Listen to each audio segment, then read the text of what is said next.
Hello,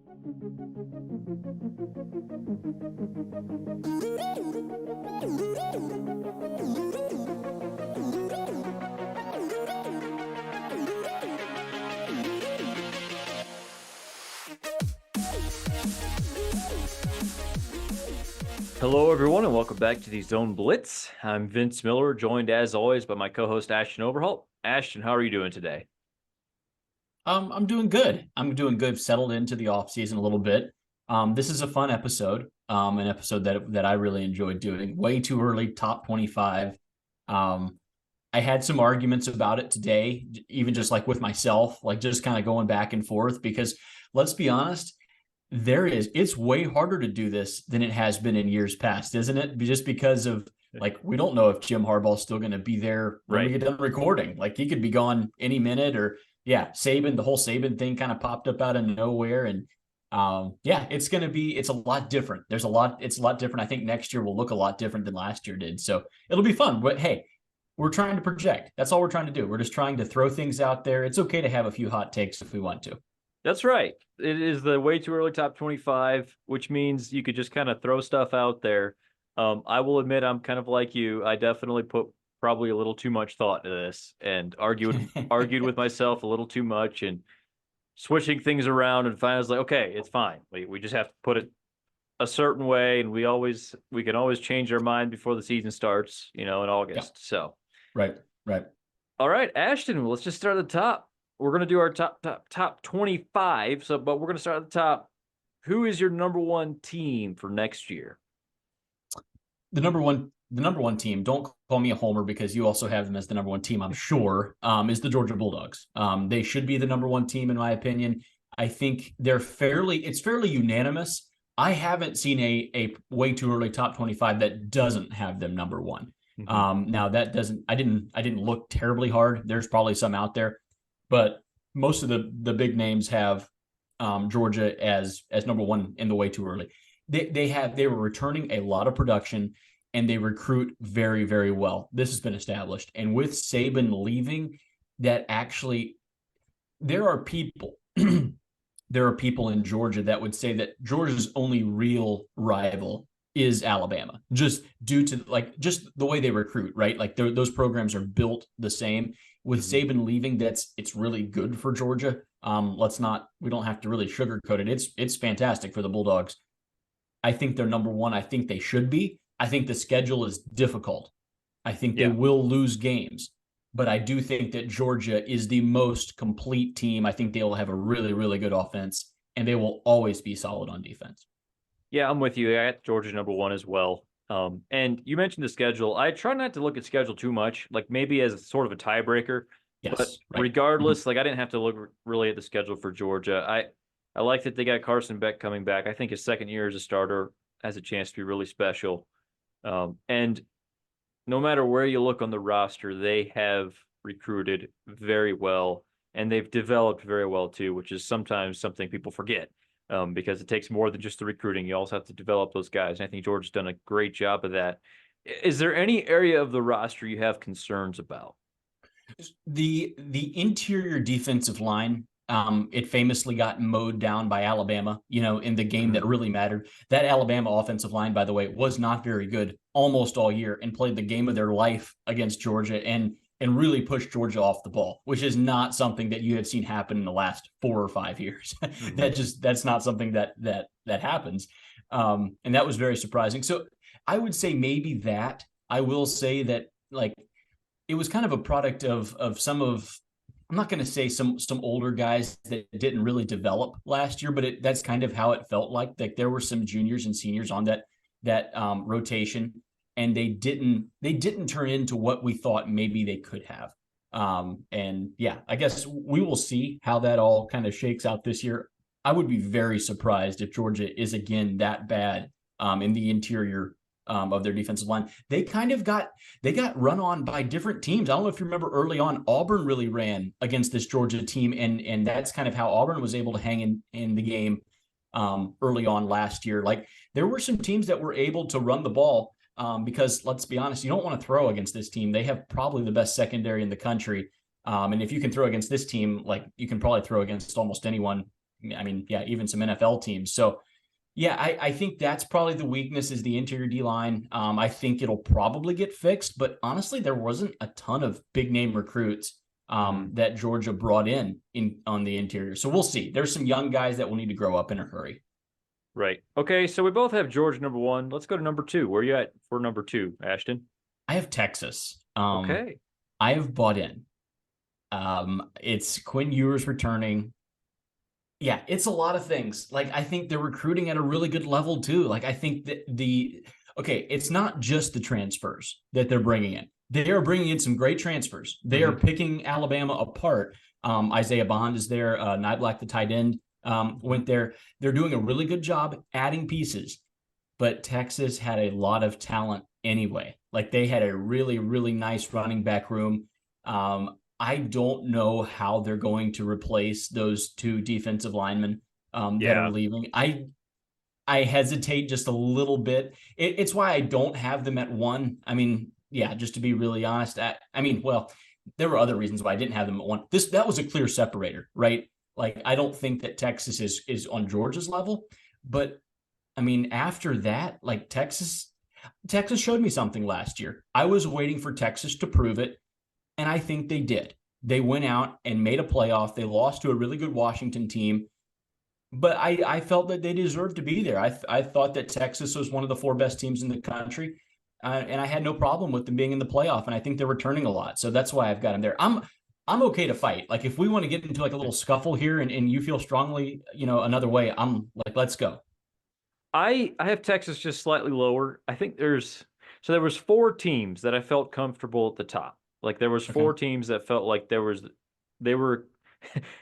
is it wrong to say it felt like there was 4 top 5 teams that I didn't want to put anybody else at 5? Like, that's kind of the way it felt to me. Like, and I do not have Georgia at 2. I have them at 4. I'll just spoil that.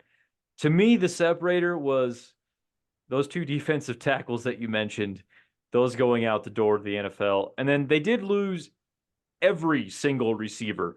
Now, like you mentioned, Isaiah Bond, Niblack, they also get Matthew Golden, who is a highly ranked receiver at Houston. So I think they'll still have good receivers. I think they had elite receivers last year, like a collection of like 4 guys that were all really good. And now maybe they just have 2 guys or 3 guys that are really good. So I think there's a slight step back that could be overcome to some extent by Quinn Ewers just developing yet another year. We saw him take a step forward last year. Why not another one? Very well could. I think I have them at 4, but I'm closer to agreeing with you at 2 than I would be at having them at 5, if that makes any sense. So you have Texas at 4? Yes. Okay. And you have, who you got at 2? My number 2 team is Ohio State. Okay.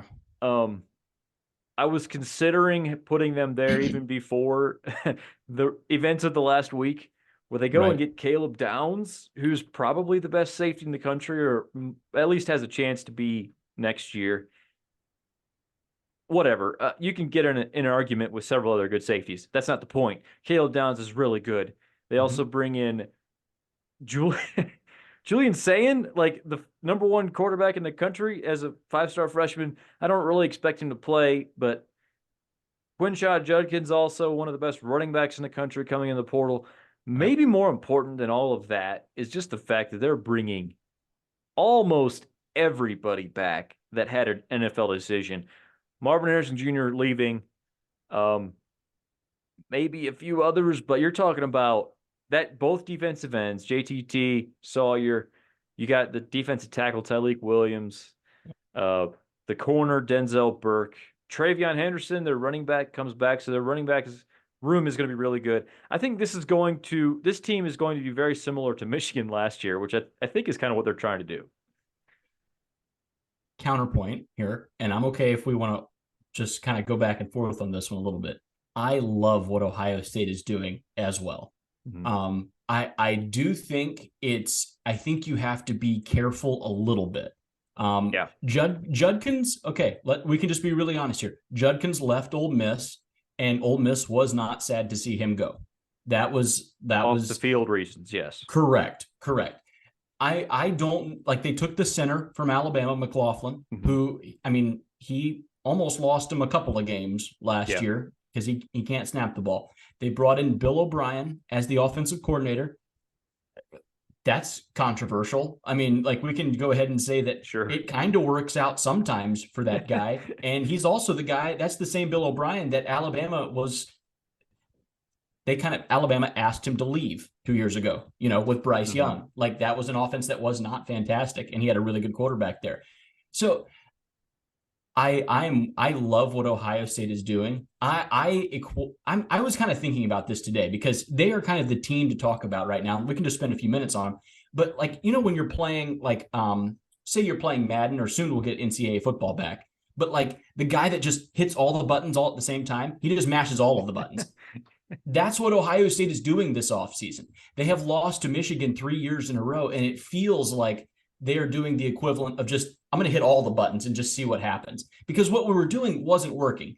And as an SEC fan, I do kind of have to tip my cap to that. Like, that's like us. That's exactly what an SEC team would do. That's the pressure. Like, that's the pressure that you need to have on you to succeed at a very high level. So in some ways, I do respect that. But you also have to understand I don't really want to call it bad culture that comes along with that, but the dysfunction that comes along. Like, there's SEC teams with high levels of dysfunction. Just look at what Texas A&M did.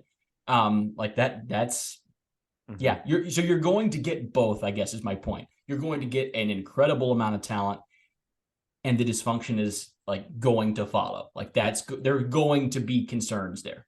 One key thing, though, is that all those NFL guys coming back, I do think when you have a roster full of those really good seniors who could be playing in the NFL and everyone knows it, that can help with the culture aspect of it. That can help the other guys stay grounded a little bit.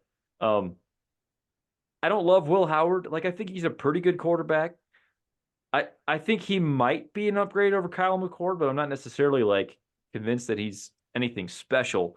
I do think he's a clear step underneath Carson Beck in my personal pecking order, the way I view quarterbacks in the top tier right now.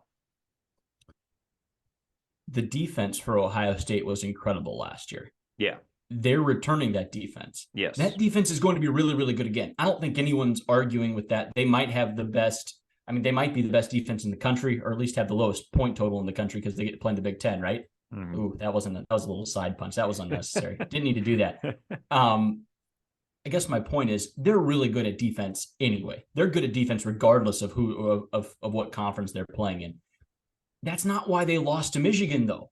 I was not super sold on Will Howard. He might be good, and you're right, he may be an upgrade. But I don't necessarily, I feel like Kyle McCord is getting saddled with a lot of the problems for last year.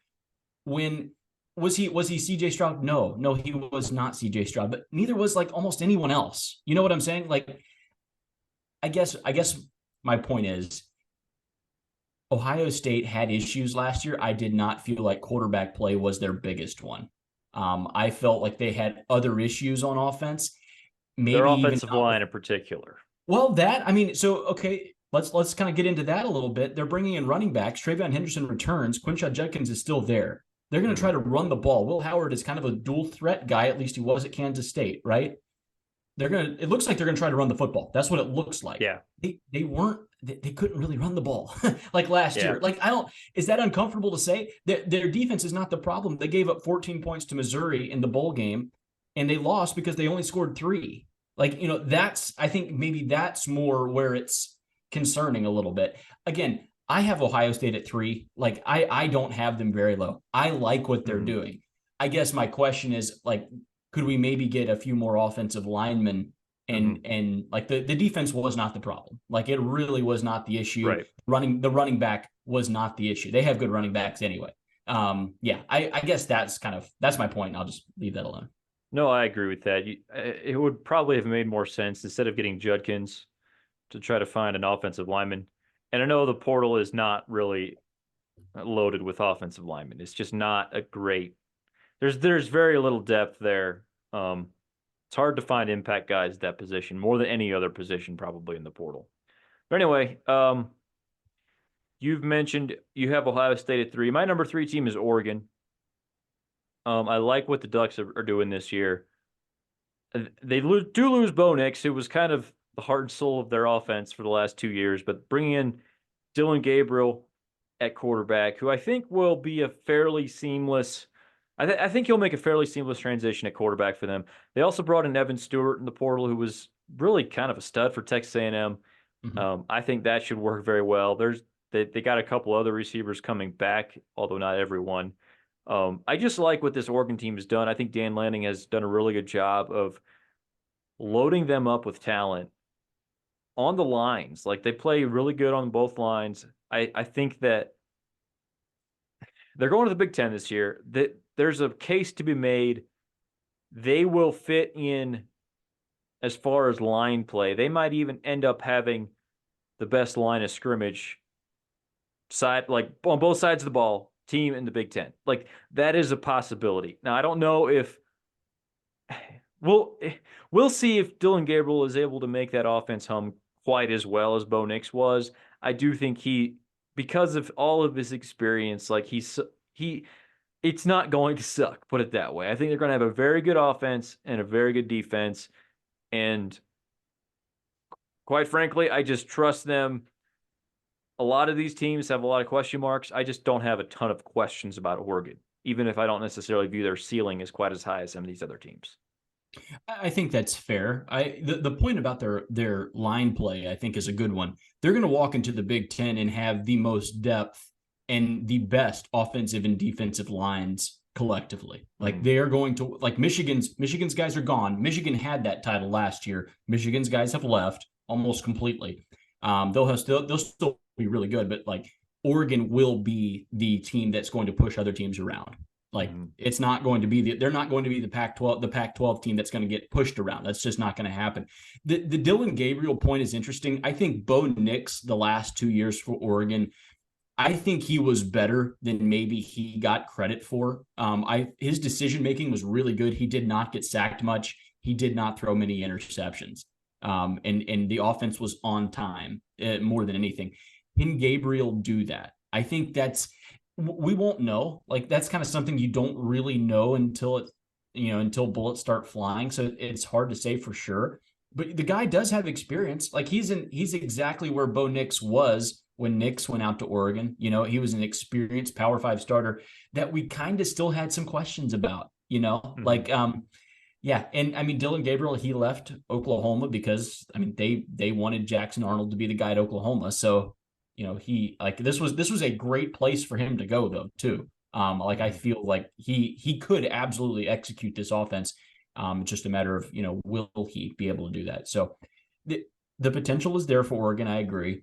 I don't have Oregon low, by the way. I have them at 4. I mean, like we have the same 4 teams, just we flip flopped order just a little bit, right? Probably. So yeah, we're thinking the same thing. Ohio State has to go to Oregon. That interesting point. They have to go to their place. I didn't see that. We try not to get into schedule too much. Yeah, I could easily put Oregon ahead of Ohio State. I put Ohio State in because I got caught up in the Caleb Downs stuff. This was something I was going back and forth with today. I had Ohio State much lower before the last 2 weeks. And then I had to think to myself today, this is where I almost psyched myself out. Like, really? So the center from Alabama and Bill O'Brien and a safety from Alabama is what put Ohio State up 3 spots? Like, are we sure about that? Are we really sure about? So yeah, Oregon's a very solid team. I have Oregon a step lower than Ohio State. I would not be upset if you had those flip-flopped at all. I could be talked into that, but I did feel there was a drop-off after 4. I felt the top 4 were almost ironclad, and there was a drop-off after that. So yeah, I had definitely multiple tiers of teams, and right after 4 was a big drop-off for me. That is interesting that we kind of came to the same conclusion, even though 2 through 4 are a little different order for us. We both felt like there's a drop off after those top 4 teams. So, well, that brings us to number 5. I'll put it to you. Personally, I'll just preface it by saying I didn't really feel comfortable putting anybody at 5, but obviously someone has to go there. So, who do you have at 5? Okay, Alabama was absolutely going to be the number 5 team. They were. Saban left. I'm going to shelf Alabama. I'm going to put Ole Miss at number 5. Ooh. I like what they're doing. We talk about experienced quarterbacks. Jackson Dart, another year in the system with Lane Kiffin. Judkins leaves. I don't think that's as big of a deal as certain people think it is. There were Dart included. Dart and Judkins did not get along. They did not mind him leaving. They're bringing in Ole Miss is bringing in an exceptional portal class. They're bringing in a ton of guys, especially on the defensive line. I thought that was interesting. Mm-hmm. Their receivers, the Ole Miss receiving core is devastating. They are really good. It's going to be a really fun offense to watch, just a really good team to watch. This was a team that was really talented last year, and they lacked just a little bit of that. I think the depth in the trenches is where they really struggled, and they're trying to address that, and they feel like they have in the portal. I'm buying in, man. Ole Miss is the feel-good team of the offseason for me, and I've got them at 5. Yeah, roast me if you'd like. No, I'm not going to roast you. I don't quite have them that high, but they were one of those teams, like, I don't know, 5 through 10, 12 maybe, where it's all kind of the same. And you pick them apart and you choose different things. I like what Ole Miss is doing. I'm not quite as sure about the offensive line this next year, maybe the secondary on defense. But yeah, like you said, Juice Wells, who they brought in at receiver, the defensive line, like, it's going to be good. Jackson Dart, I think the second year under Lane Kiffin can be a really good year for quarterbacks, like with their second year starting. I'll just say my number 5. You already said them. I just decided to stick with Alabama. I might have had them even higher if not for everything, motions towards everything. Kalen DeBoer, obviously the new head coach there. They're losing quite a few guys to the portal. Caleb Downs, and more. Their left tackle, whose name is escaping me. Caden Proctor. Caden Proctor going to Iowa. Yep. I don't think talent is still an issue. Like, I'm just not that worried about it. I like the fact that they bring back Jalen Milroe, and they also brought in another quarterback transfer from Washington, who I've heard some pretty good things about, who was a backup there. Right. I trust Kalen DeBoer and Ryan Grubb, the offensive coordinator, by the way, who I think is a great hire. I think they can get just enough out of Jalen Milroe that we're not going to see Alabama collapse to a 9-3 type of team. Like, I think Alabama will still be really good. That's okay. I think it's interesting to define what success is, because like in these new super conferences, 9-3 is actually not terrible. If Alabama goes 9-3, they are probably a playoff team, or at least very, very close, depending who their wins are. Depending who you beat and depending who you lost to. I think that's really interesting.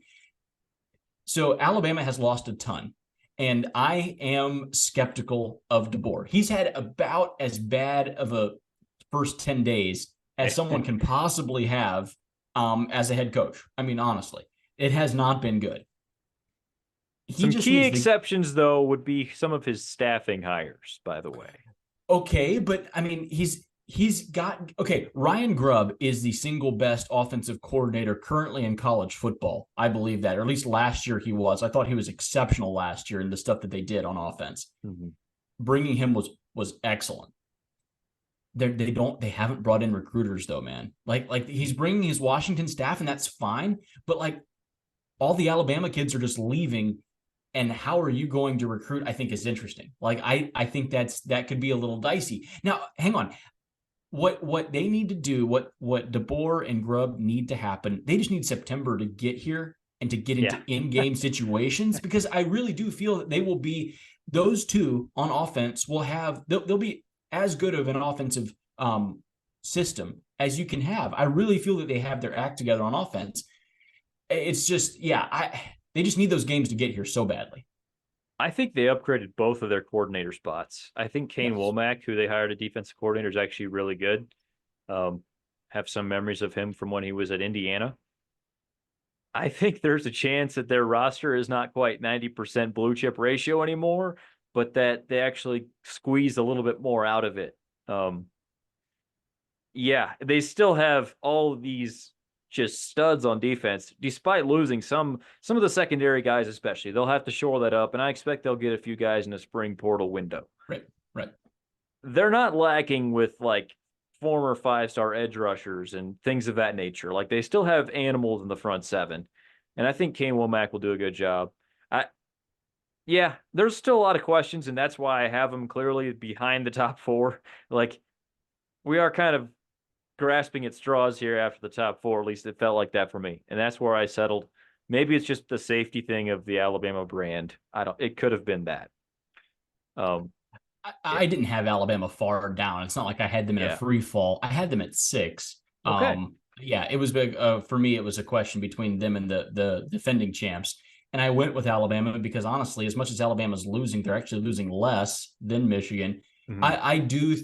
I like that Milroe's still there. I do think it's a question of how will Milroe fit in a Grubb DeBoer offense, because he's nothing like what they've had. Nothing at all. Like even you go back to like the Fresno State, like the Jake Haener days, and it was nothing close to the run first style. Even though he ran more than Penix did the last couple of years at Washington, it still was not super like it. Not Milroe, right? Like yeah, I do wonder if, and we're kind of poking fun at Alabama a little bit, but it's only one-way traffic for them right now. Like the portal is not open for them unless they want to get someone from Arizona or Washington or like Buffalo, right? Yeah. Like they, maybe when spring ball does conclude and they can actually like, the traffic lane will open up and they can actually go get some guys. Maybe when Jim Harbaugh takes a job. Okay. Yeah. So I'll just say I have Bama at 6. Go on with the Harbaugh stuff. Is that your next team? It's not quite. Dude, okay, so my number 6 team, now it's my turn to be a homer. I went with Notre Dame. That's so high. That is so high. It might be. I like what they've done this offseason. It's one of them. Honestly, some of my biggest issues with the way the Notre Dame program has been handled the last several years were addressed this offseason. They were finally taking undergrad transfers at positions of need, and clearly they were able to get them into school like right away. Like they were able to get answers on that. But previous years, they would be you'd hear that they were interested in guys, but then before they were cleared even by admissions, like they were committed somewhere else. They were clearly on top of it this year. Riley Leonard at quarterback, RJ Open at defensive end, who was Duke's best defensive lineman. They're bringing in some good receivers. Chris Mitchell, who was a 1,100-yard receiver for FIU. Bo Collins from Clemson. I'm missing some names, some other good players. But the point is, they actually did some things that they haven't been doing in a long time or ever in the portal era. And it was really exciting. And kind of similar to Ohio State, a lot of their guys that had an NFL decision to make decided to come back. Xavier Watts, one of the key ones who won one of the Defensive Player of the Year awards, was an All-American this year at safety. He decided to come back for another year. Both defensive tackles who are really good. But I expect they could both be second or third round picks at the worst. Like those both decided to come back. One of their linebackers is coming back, who was key. I just really like what they've done this offseason. They lost a lot of guys in the portal, but most of those were just depth pieces. And their biggest issue last year, I felt like, was receiver. I feel better about it now. The best receivers are coming back, in my opinion. They're bringing in other receivers, and they're also bringing in some pretty good freshmen. So I don't think they're going to have an incredible receiver group. Like that's why I don't have them in the top 4 or 5, but I have Notre Dame at 6. I really feel like they're doing a good job. Al Golden looks like he'll probably be back at defensive coordinator. I think they're going to have a top 10 defense, and I think with the hire of Mike Denbrock, that's maybe his key point. Maybe I should have led with all that. They hired away LSU's offensive coordinator, Mike Denbrock, and that was another area of issue last year, and I think that should be fixed now. I'm a homer. I'm seeing everything through rose-colored glasses, but I think Notre Dame's going to be really good this next year. I think it's fine. Like I have no problem with that. I actually have Notre Dame in the top 10. We'll get to Notre Dame in a little bit for me. I like what they did as well. The offensive coordinator hire, it felt like just a absolute home run. Like it feels really good. Okay, we said a couple of offensive coordinator hires for home runs last year, and they weren't exactly that. But yeah, he has really good momentum, at least going into that, coming off of a fantastic year for LSU. No doubt about it. And I do think, yeah, I do agree with you. I actually did not know that you could not take undergrad transfers. It was That's wild. very rare. It's not that they couldn't, it was just very, very rare. Almost all of Yeah. their transfers were grad transfers.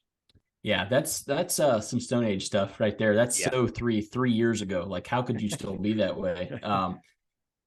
Okay, I'm going to go to number 7. My number 7 team is the Michigan Wolverines. They're the defending champs. They're losing a ton, and they aren't going to be picked to win the Big Ten. They probably won't be picked to even finish second. What I'm saying this, even as I rank them at 7, behind 2 Big Ten teams. But what does this Michigan team have to do to get some preseason respect? Like, because I do this every year. I pick Michigan. I've picked them to beat Ohio State the last 3 years. But I only do that once I've seen them play a little bit. In the preseason, every year I go back to to Ohio State and pick them. Like the recruiting rankings, win me over, and like, ooh, they got some transfers, and ooh, they finally got an offensive coordinator. Like they swing me over with their offseason moves. But I should be smart enough. I should absolutely be smart enough to stay with Michigan, but I'm not. I'm doing what I fall victim to every offseason, and I'm dropping them. Like, why am I doing this? Well, I also have Michigan at 7, and this is me assuming Jim Harbaugh is gone. If he was coming back, if he comes back, which is still a possibility, I will have them higher in my next rankings. 5. I just will. Yeah. Yeah, I never thought J.J. McCarthy was all that special, but he was a good quarterback, and I think Alex Orji is probably a drop off from him or whoever wins that job.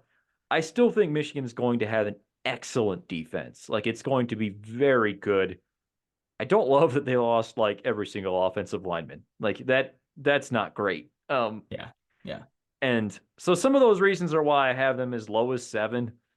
I still think Michigan's going to be pretty good next year. I think really good.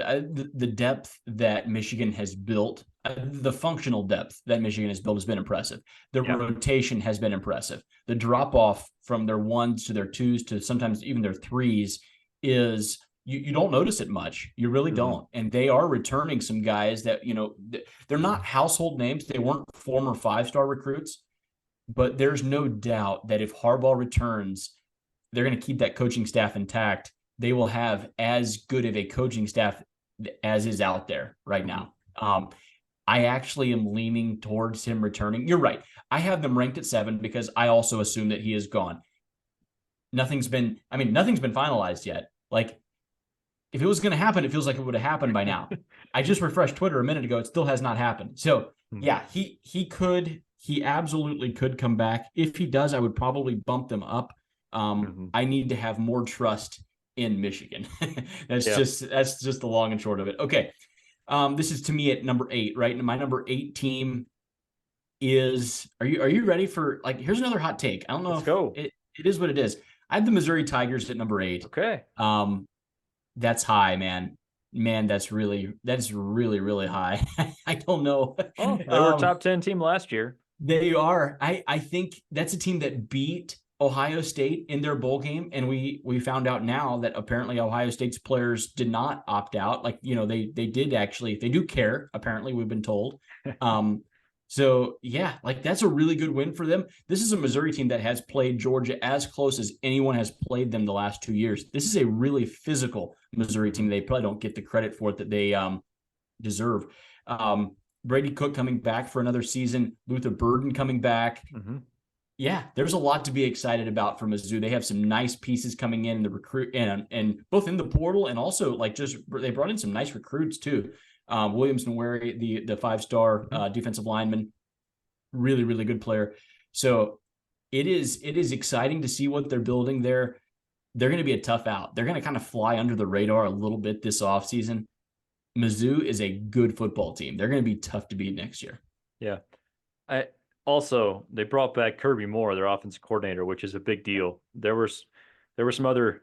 I think if Denbrock was not at Notre Dame, like he would have Kirby Moore would have been the next. Like that was the next name we were hearing from the beat, and they were able to hold on to him. So that's a good job. They did lose their defensive coordinator Blake Baker to LSU, which is Mhm. a loss. I have Mizzou a little bit lower, but I really like their team. Um, I kind of think they almost maxed themselves out last year. Like, I don't know if they can get any better. So maybe that was another part of the reason. Like, I just dropped them just a little bit lower. But yeah, I don't have any hate for having them at 8. Like, they are a really good team for sure. My number 8 is Penn State. Um, wasn't quite sure what to do with them. I I wanted to see Drew Alar be a little bit better this last year. I love that they hired Andy Kotelnicki, the offensive coordinator from Kansas. Like that is a big deal. I know they're losing some guys. Um, I also think they still have plenty coming back, despite some of the guys they lost the NFL draft. I think if Kotelnicki can do his magic a little bit, get a little bit more out of Alar, I could very easily see this being a top 10 team. I have them at number 8. What do you think about Penn State? I mean, I have them lower. I don't have them in my Yeah, top 10. I was burned by Penn State last year. I picked Penn sure. State to win the Big Ten East. I really felt that they could at least get a split. Um, I have not seen a coaching staff tighten up the way the Penn State coaching staff does in big games. I have not seen that. Penn State is a really, really good team when they're playing Indiana and Rutgers. Yeah. Like they are a whole different team. I'm sure even in the game against the bowl game against Ole Miss, they get tight. It feels like the whole team just tightens up as the coaches do. The play calling in the Michigan game was very frustrating, and the Ohio State game. They never cut it loose. This was a team that I really was in on last year. Penn State for me is in wait and see mode. I'll believe it when I see it. You're now in the spot that Texas used to have. I saw it with them. They proved it. You're in that spot. I don't have you in the top 10, Penn State. Okay, let's move on to number 9. Ashton, who's your number 9 team? Okay, so at number 9, I'm going to go with the Florida State Seminoles. Ooh. That one's I'm serious. I'm throwing a few things out there. I've got some hot takes here. Florida State, obviously, and a lot of people is way too early. Quite a bit lower. I do think Norvell has done a really good job there. I like what they've added. No one has added more ex-Alabama guys than Florida State. They've got a whole posse of them in Tallahassee now. So I like what Norvell's doing. DJ Uiagalelei he comes from Oregon State, right? He will be the new quarterback there. I think that's a good pickup. Another veteran quarterback. I think having a transfer quarterback that's a vet has seen a lot of he knows Clemson very well, obviously. Mm. Yeah, he's got some experience in the ACC. I like what they're doing. I think they're maybe a little undervalued just due to the fact that they got beat, was it 63-3 or whatever in the, against Georgia in the Orange Bowl. Yeah, I think they're maybe just a little undervalued going into this offseason. I think they're going to come out and win a lot of games. And I think they are a favorite to be a playoff team right now with a first round bye. Like, I think that they are the best team in the ACC. And yeah, if so, they're in. They're getting a bye into the next round. Yeah, that's obviously. I'm not going to agree with you on the 9 for Florida State, but I mean, it's not like I have a huge issue with it. I do think that Mike Gravel has proven himself to be a really good coach. My main concern is just that they lost a lot. Like they lost a lot off of that team. Um, I Let me see. I have them second in the ACC. I guess I'll Okay. spoil that one, but You have Clemson. Yeah. yeah. My number 9 is Ole Miss. Finally, I like them a lot.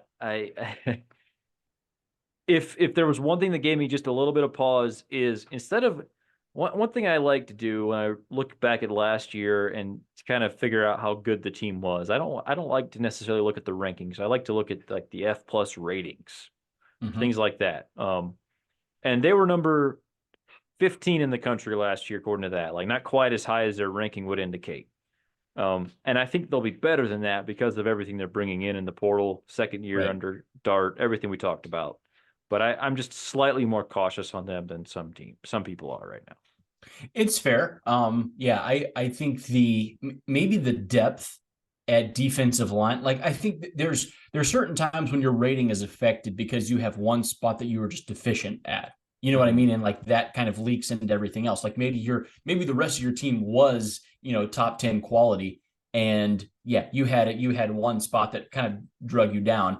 In particular, that game against Georgia. I mean, they got drug up and down the field against that Georgia team. Georgia kind of did whatever they wanted, really, on offense. I think having some better pass rushers, having some solid guys inside, I think will fix that, and they could maybe take a big jump forward. I'm betting on them. Like you know what I'm saying? Like we're all projecting here a little bit. For sure. Yeah, and I've got them at 5. You have them at, what was it, 9 for you? Yeah. So yeah, we're both high on them. Like either way, Right. like we both have them inside the top 10. They're a playoff team for both of us. All right, this takes me to number 10. I've got Notre Dame. This is where I slot them in at. You can go back and forth quite a bit. I'm not going to argue with you a whole lot. Really, slots 5 to 10. I mean, pick them out of a hat, honestly. It's not going. There's not a whole lot of difference between the two. And you kind of want to rank all of them 10. Well, I mean, I wasn't going to say that, but yeah, I mean, it's a step down. I mean, there's a clear step between them, and there's some quality teams in there. Let's not disparage them. I mean, I think highly of Ole Miss. I think Florida State had a great year last year and will continue to. And I'm high on Notre Dame. I mean, this is a Notre Dame team that was really solid last year, and Hartman's gone, right? And Estime, the running back, is gone. But we really like what they're bringing in with Riley Leonard, Mike Denbrock. That could be a really neat combo. Like they could really have something. Bo Collins, the transfer you mentioned, the receiver from Clemson, is there. Like, yeah, there's some things to really be excited about from a Notre Dame perspective. A lot of people, they're talking about other teams. Like there's a lot. I've heard a lot of people mention like LSU and Penn State as teams that will really be helped out by a 12-team playoff. I don't know if a 12-team playoff helps out anyone more than Notre Dame. I think that like they're always just right there in playoff contention, and they will be for the foreseeable future. I think they're doing a really good job there. They're evolving a little bit. They're evolving with the times a little bit, and it's good to see. So yeah, I have them at 10. Is it maybe a little low? It's definitely lower than you. I actually felt it was on the high end for Notre Dame. I felt like putting them in the top 10, I felt was respect. I thought I was showing them some respect. Another reason that I liked Notre Dame was that the advanced stats systems liked them a little bit more last year than their ranking showed, I guess. F plus finished them in the end of the year at number 8 in the country, despite having 3 losses. So I kind of felt like they underperformed last year. I sort of felt like they were a little bit better than their record, and I think they could be even better this year. So I guess that's part of the reason why I had them as high as I did. Wrapping up my number 10, my top 10 is number 10, LSU. Brian Kelly there. He's had, I think it's 7 consecutive 10-win seasons now or something like that. Obviously, you lose the Heisman winner. You lose some really good receivers. But I think Garrett Nussmeier is okay at quarterback. I think they have other talented receivers, if unproven. I think their offensive line has a chance to be pretty good. I like some of the pieces there. And they upgraded defensive coordinator. This was their big issue last year, was their defense was not good. They went and got Blake Baker from from Missouri, who I think will do a good job there. I don't know that LSU is going to be an elite team next year, but I think I have them, 10. That felt about right to me. I think they're going to be a solid team. Our top 10s, what do we think? Is that you had LSU? I did not have LSU. I had Florida State. You did not have Florida State. I left Penn State out. Yeah, I do think it was interesting. You said after, really from 5 to 10, and really it's more, it is 5 to 10, but honestly, the rest of the rankings from 10 to 25, it is kind of picking names out of a hat a little bit. Like we are projecting, and there's going to be another round of transfer portaling that opens up after spring ball, and these teams will look different. The Alabama team in particular is going to look a lot different. After they take what we're assuming they'll take quite a few transfers. So there's a lot out there to still figure out. this is just right now. This is just the information that we have to go on right now. Yeah. And yeah, I think we did a good job. I think you have Texas underrated. Like, I'll just go ahead and say that. I think you are underrating Texas. I'm expecting another jump from Quinn Ewers. I feel like he has a higher ceiling than what he has showed. Yeah, I'm high on a couple of teams. Fair enough. Let's just recap those top 10 before we move on to the rest. Ashton, your top 10 is Georgia, Texas, Ohio State, Oregon, Ole Miss, Alabama, Michigan, Missouri, Florida State, and Notre Dame. My top 10 is Georgia, Ohio State, Oregon, Texas, Alabama, Notre Dame, Michigan, Penn State, Ole Miss, and LSU. I would be really curious to see, like, what's more accurate? Is the way too early? Is that generally just as accurate as the one that people put out in August right before the season? Because sometimes we tend to overthink things, and so this is one thing I'm curious to look up maybe next season is how do we do with this way too early top 10 as compared to the preseason top 10? But anyway, that's just a question. Yeah. So this is me at 11. Yeah, then, go ahead. right? I'm going to go ahead and go at 11. I have Tennessee. I've got the Vols. Yeah, really like what they're doing there. Nice portal class, not great. Like they've had some nice additions, but they are not they're not doing what Ole Miss is trying to do. Nico Iamaleava, I have said that name a lot, and I actually feel like I nailed that right there. Not bad. He is really good. The bowl game against Iowa was impressive. He's a dual threat. He's faster than what we thought. He's quick. He's got a great arm.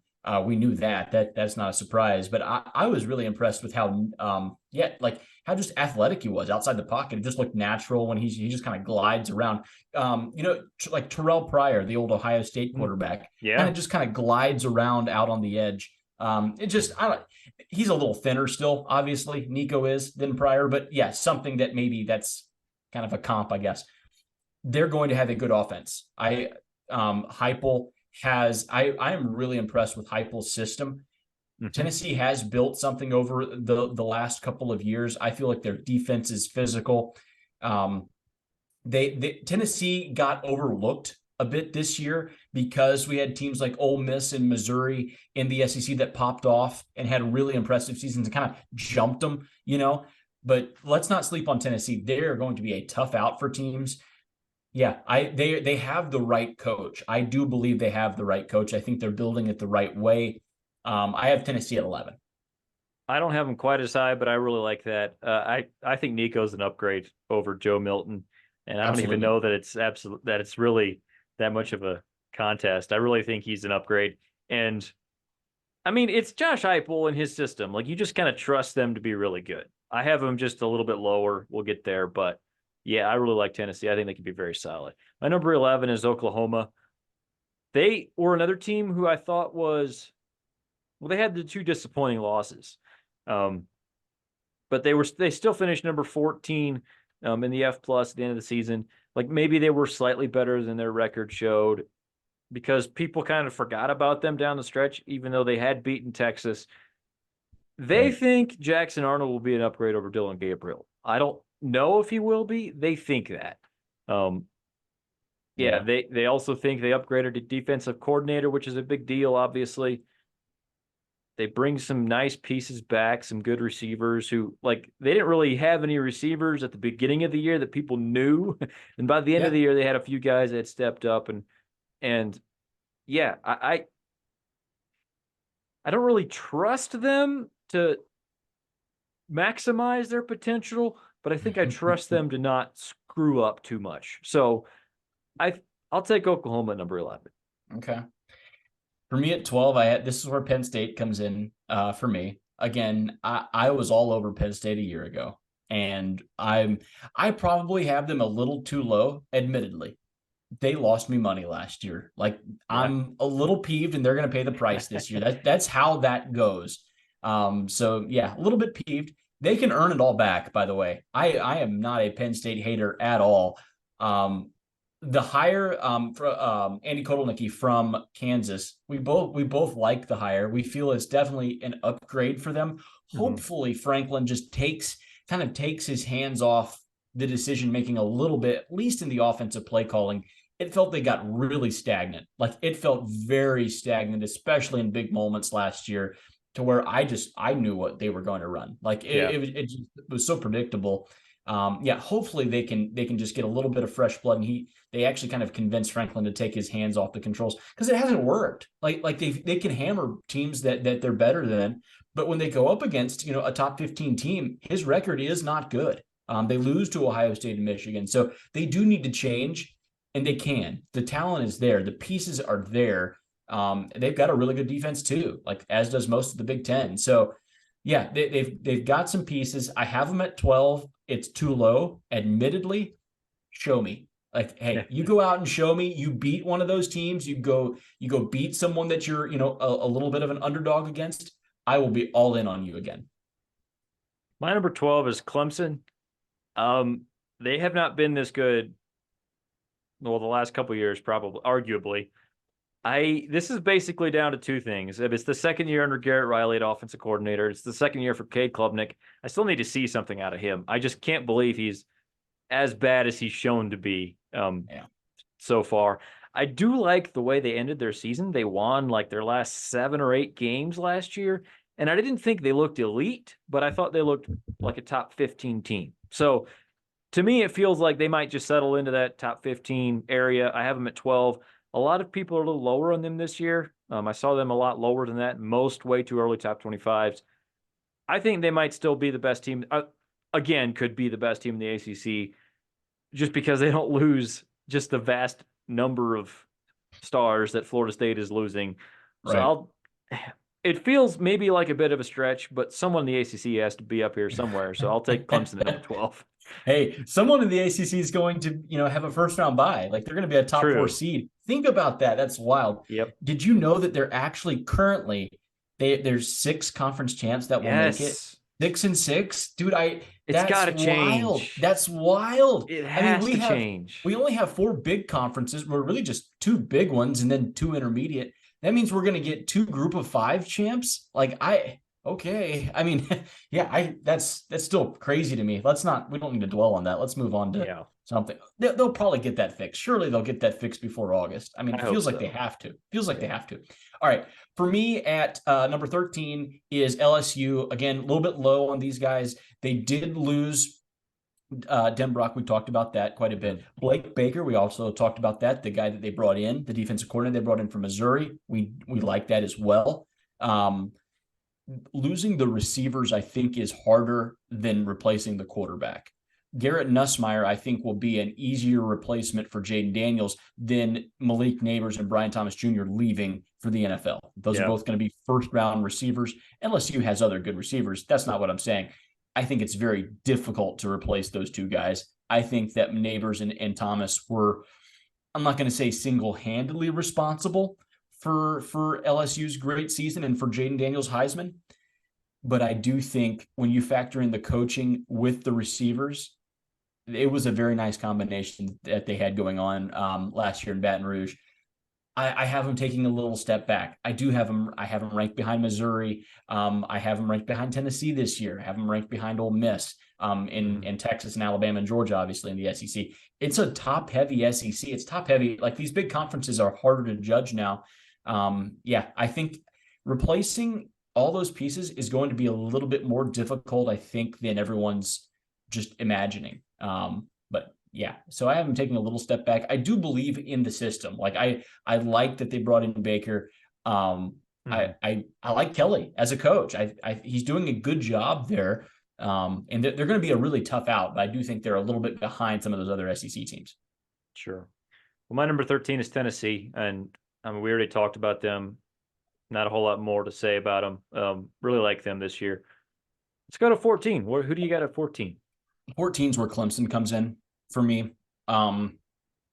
Maybe a little bit low, definitely lower than Florida State. So I have them as the number 2 in the ACC. I think Florida State overtook them last year, and I think Florida State made a statement last year that Clemson's number 2 now. Like we're ahead, and I think that's going to. I think Florida State could go on like a Michigan run where they snap off a couple of wins over Clemson and run the ACC for a couple of years. I would not be surprised at that at all. Wait and see mode with Klubnik. Yeah. Also, wait and see mode with Garrett Riley.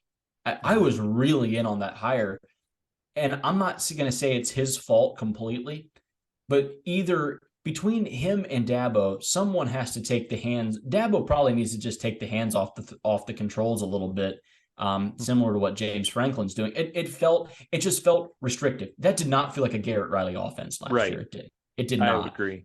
So I think that they have an opportunity. That, again, talent is there at Clemson. That's never been a problem.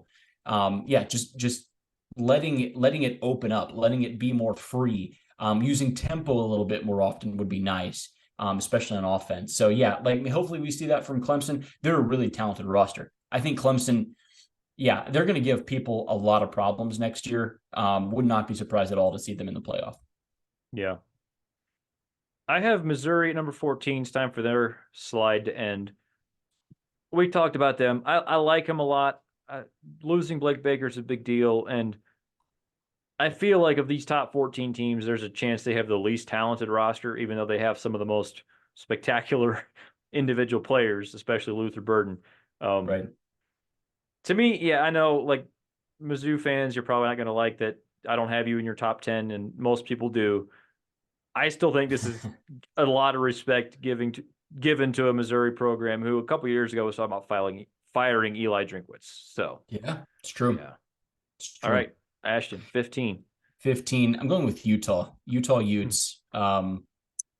We get to have Cam Rising back. He pretty much missed. Well, he did miss all last year. And he kind of played the will he won't he game for a while, and he just didn't. He didn't play at all last year. We talked about him coming back week 1 against Florida. You remember that? We're like, he might be back week 1, and we did not see him at all. And that was disappointing. But he will be back, hopefully healthy.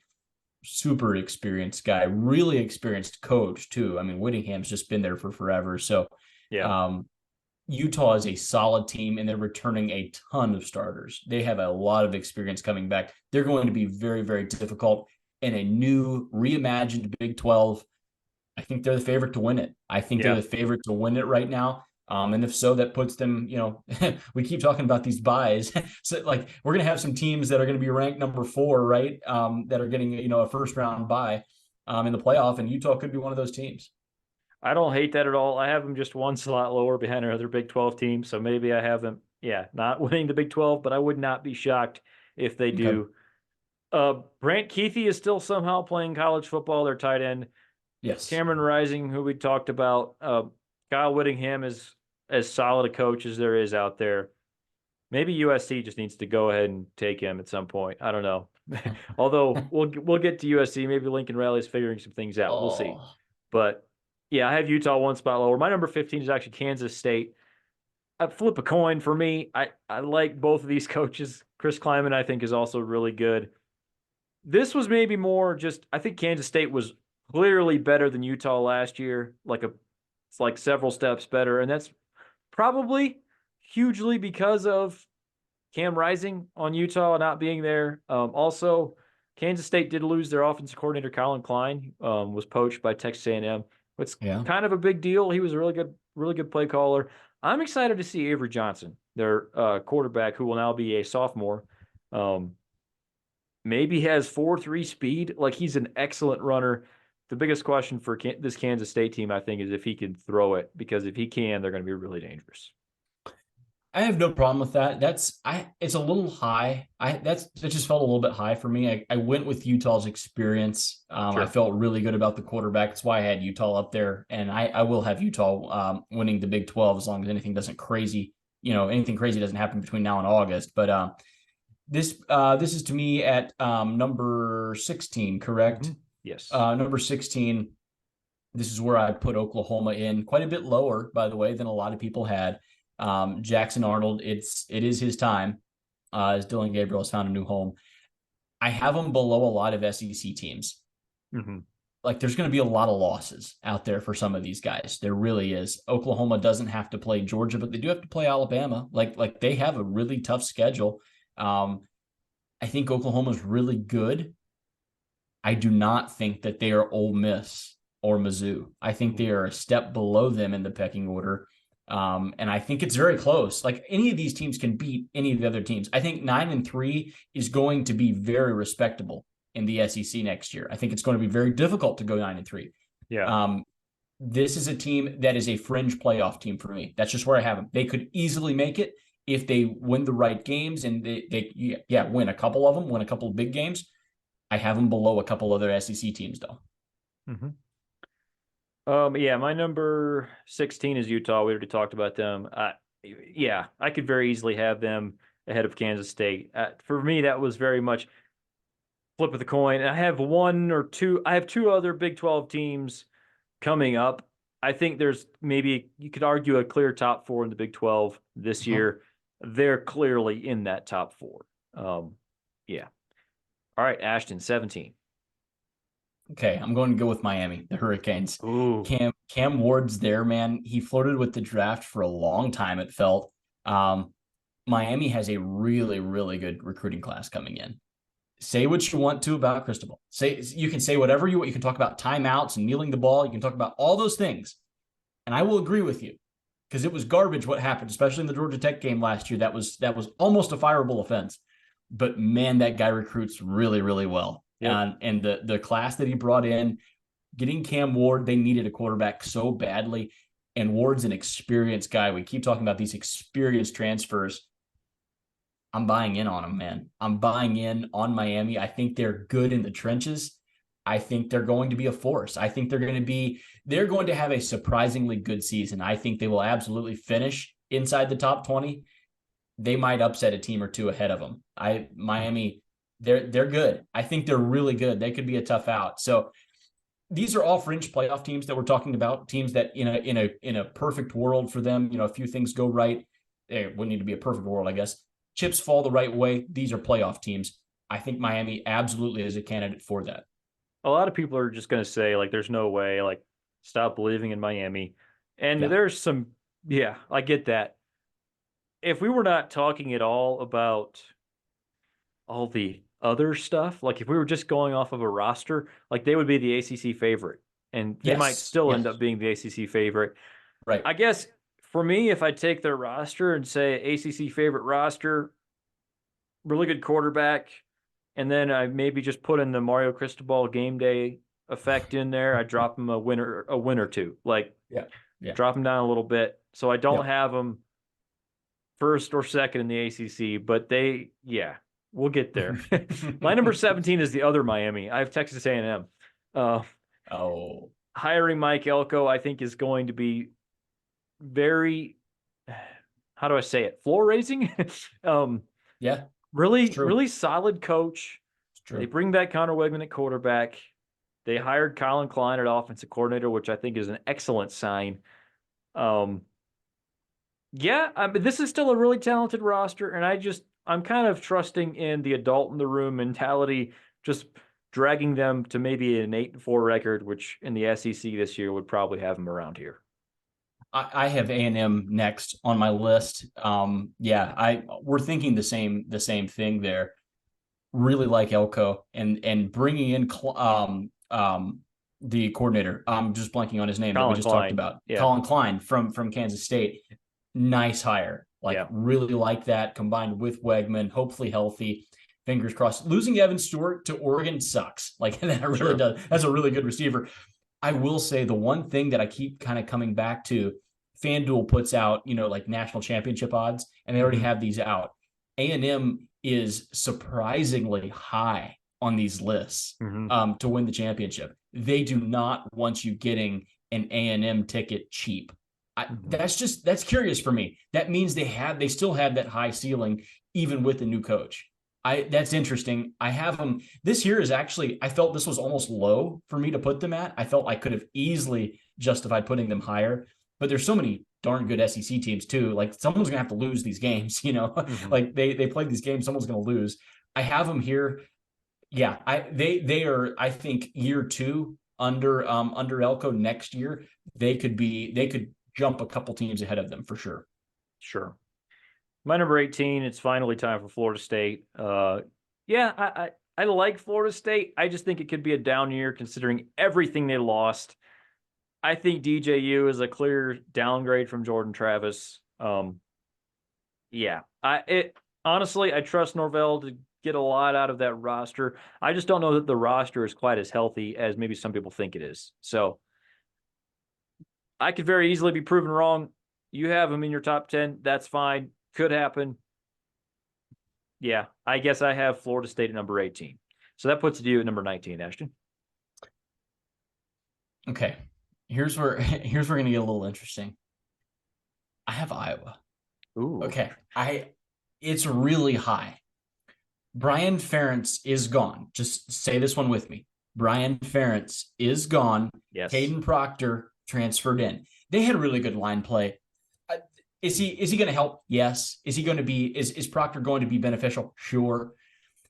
They had really good line play anyway. That's not really the point. It actually wasn't that good, Ashton. Like their offensive line has not been quite as good the last couple of years. Okay, but I think when you do consider that they were having to run into really high boxes, I mean really low boxes. Sorry, like there was so little creativity that I think their players were often made to look less impressive. If that makes sense. The defense was really good, and I think the offensive line can get back to being dominant in the run game if they have some threat of downfield shots. The bowl game against Tennessee was that was some of the worst offensive play calling that I've seen, and yeah, whatever. But I have Iowa here inside the top 20. They won a lot of football games last year. Like we can laugh at them all we want.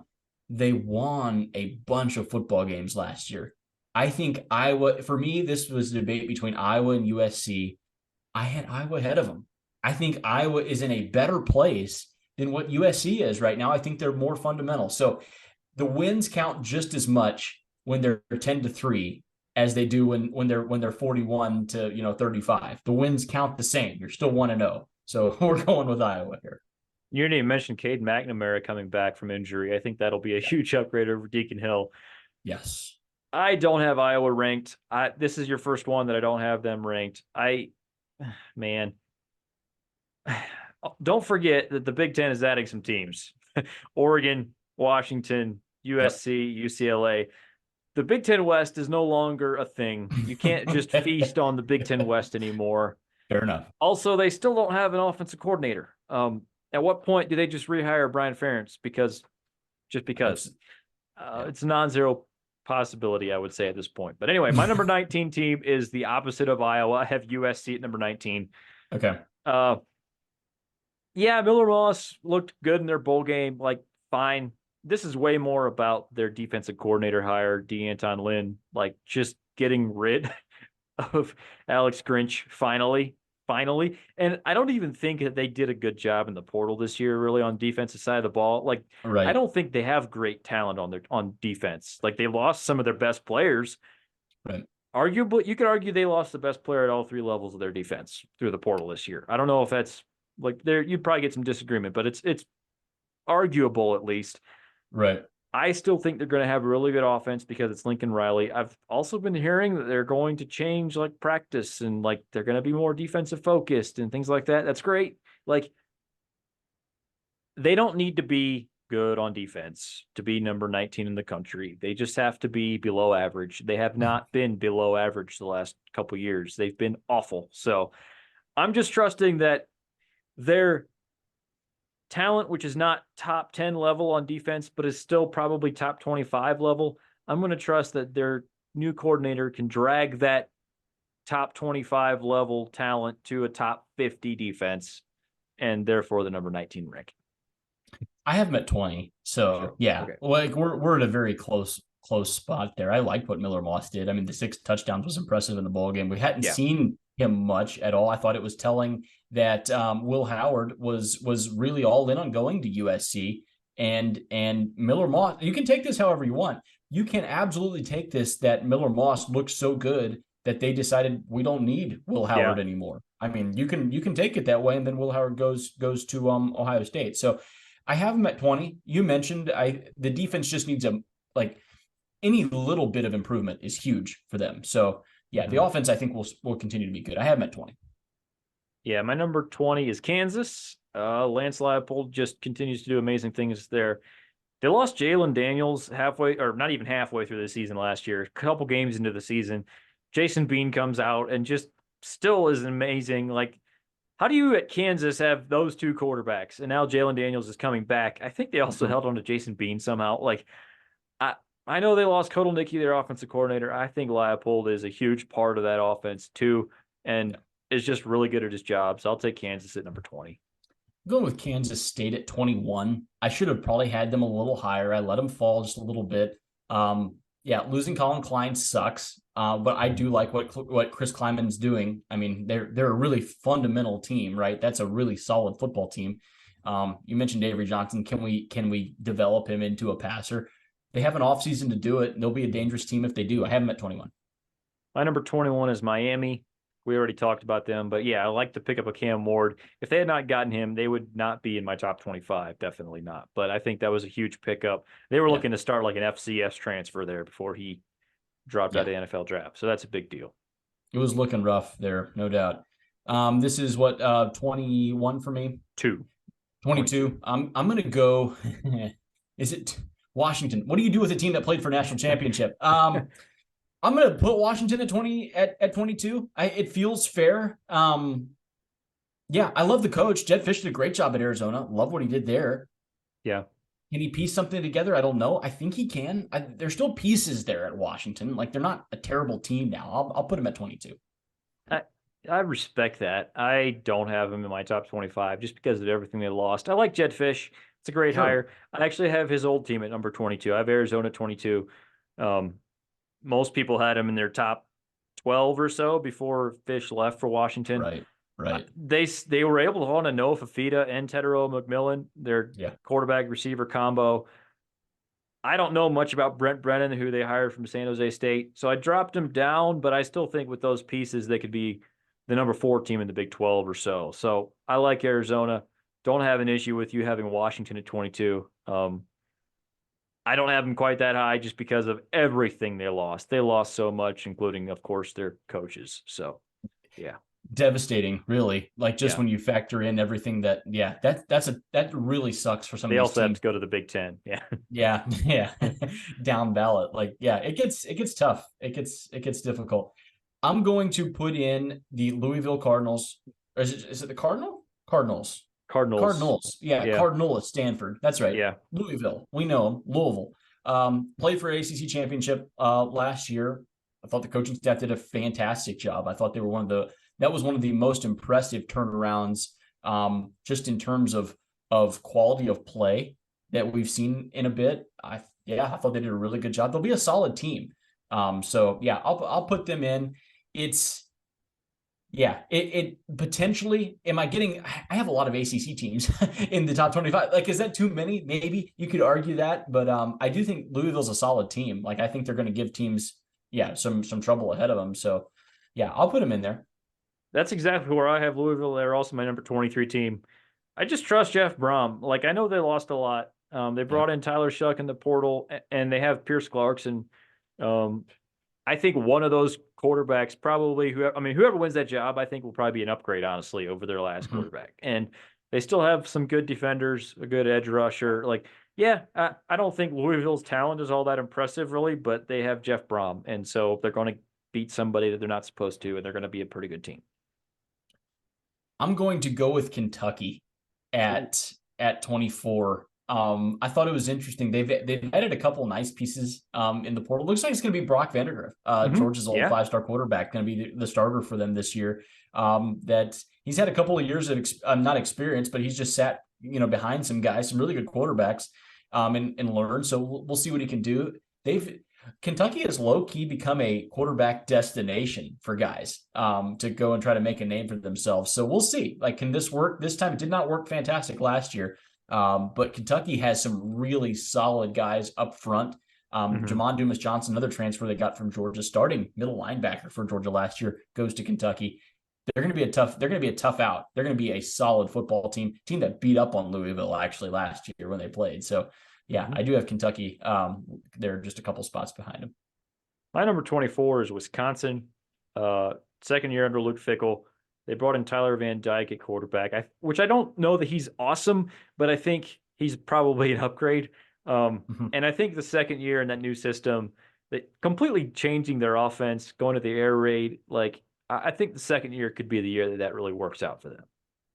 It was a struggle last year. Yeah, it was a little disappointing, honestly. Their offense was. We were both kind of in on the higher there. We felt that was going to be revolutionary, and maybe it will be just in year two. It did not take off year one. They were a solid team. We're not saying that they weren't a good football team, but the offense was not explosive like what we had hoped for. But this is to me at number 25, correct? Mm-hmm. So I've got Oklahoma State, the Cowboys. That was a football team that went and played for a Big 12 championship that was pretty much like they were almost left for dead. Really going into the year, they did not have much hope. People were actively betting against Oklahoma State last year. Going into the year, they had a really impressive season. The running back, Ollie Gordon's fantastic. Yeah. So I'm going to put them in there ahead of maybe like a group of 5 team because I think they're really solid. Yeah, I think they're pretty good. I'm not quite as high on them as a lot of people are this offseason, despite them bringing back a lot of good players. Like they bring back Alan Bowman as well.